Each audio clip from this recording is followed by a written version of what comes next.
بسم اللہ الرحمن الرحیم اعوذ باللہ من الشیطان الرجیم بسم اللہ الرحمن الرحیم۔ اللہ نے دین اسلام مبین کو انسان کی ہدایت کے لیے بھیجا، انسان کی رہنمائی کے لیے بھیجا، اور اس کے ساتھ ساتھ اللہ نے ائمہ کو، پیغمبر کو انسان کی رشد کے لیے، انسان کی ہدایت کے لیے رہنما بنا کر بھیجا۔ لیکن افسوس اس بات پر ہے کہ جب انسان تعلیمات اہل بیت کو بھلا دے، انسان جب ائمہ طاہرین کی سیرت کو بھلا کر اس دنیا کو کمانے کی خاطر، اس دنیا کو حاصل کرنے کی خاطر میدان عمل میں اترتا ہے، تو وہ ایسے گھناؤنے عمل انجام دیتا ہے جس کا مکتب تشیع سے کوئی تعلق نہیں ہوتا، نہ مکتب کے وہ ترجمان کہلاتے ہیں، ان کا عمل قابل مذمت ہوتا ہے۔ آپ نے دیکھا گزشتہ دنوں حیدرآباد کے اندر امیر المومنین علی بن ابی طالب کی ولادت کے حوالے سے ایک منقبت ریلیز کی گئی کہ جس میں چند لوگ اس منقبت کے اوپر ڈھول، باجے، ناچ اور رقص کرتے آپ کو نظر آئیں گے۔ یہ لوگ مکتب تشیع کے ترجمان نہیں ہیں، بلکہ شاید کوئی میراثی ہیں کہ جو اہل بیت کے مکتب کے چہرے کو خراب کر رہے ہیں۔ میں تمام مومنین سے کہتا ہوں کہ ایسے لوگوں کا کہ جو اہل بیت کے دین کا مذاق اڑائیں، اہل بیت کے دین کا تماشا بنائیں، ان لوگوں کا بائیکاٹ کیا جائے، ان لوگوں کے پروگرام میں مدعو نہ کیا جائے۔ اہل بیت تمہارے اس انداز کے محتاج نہیں ہے۔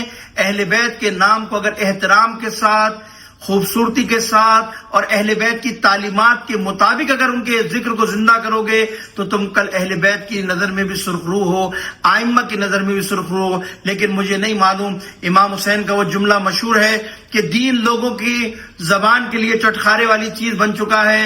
جب تک اس سے چٹخارے آتے ہیں، جب تک اس سے مزے آتے ہیں تو دین کا نام استعمال کیا جاتا ہے۔ لیکن افسوس یہ کہ اب دین پر کوئی مصیبت آتی ہے تو دینداروں کی تعداد کم ہو جاتی ہے۔ میں اپنے منقبت خواہ کو التماس کرتا ہوں کہ خدا را اس ماہ رجب و شعبان میں کوئی ایسا کام نہ کیجیے کہ جس سے پورے مکتب تشیع کا چہرہ خراب ہو، مکتب تشیع پہ سوالات اٹھے۔ اہل بیت کا ذکر کرنا، اہل بیت کے ذکر کے اندر منقبت پڑھنا، شاعری کرنا، ان کے مومنوں کو، ان کے چاہنے والوں کو سنانا، یہ ایک عبادت ہے۔ اس عبادت کو تماشا نہ بناؤ۔ کل ایسا نہ ہو کہ روز قیامت اہل بیت تمہارے سامنے آ کر کہے کہ تم نے ہمارے ذکر کو تماشا بنایا۔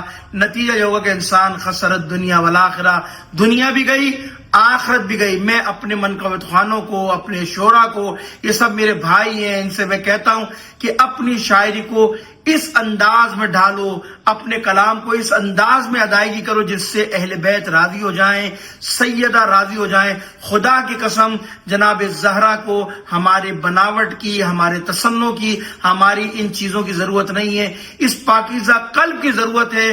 اگر واقعاً پاکیزہ دل سے اہل بیت کی منقبت، اہل بیت کی مدح کیا جائے تو اہل بیت بھی راضی ہوتے ہیں، خدا بھی راضی ہوتا ہے۔ ہمیں لوگوں کو راضی نہیں کرنا۔ آپ سے گزارش ہے کہ خدا را اس انداز میں منقبت کو نہ پڑھا کرے جس سے تشیع زیر سوال آئے، تشیع پہ انگلیاں اٹھیں، اور جن لوگوں نے حرکت کی ہے میں ان کی شدید الفاظ میں مذمت کرتا ہوں اور امید کرتا ہوں کہ ایسے لوگوں کا لوگ وہ بائیکاٹ کرے، اپنی محفل کو ایسے لوگوں سے دور رکھے تاکہ مکتب تشیع کا چہرہ خراب نہ ہو۔ والسلام علیکم ورحمۃ اللہ وبرکاتہ۔ اگر آپ ہمارے لیٹسٹ ویڈیوز کے بارے میں جاننا چاہتے ہیں تو ہمارے چینل کو سبسکرائب کریں اور بیل آئیکن کو پریس کریں۔ شکریہ۔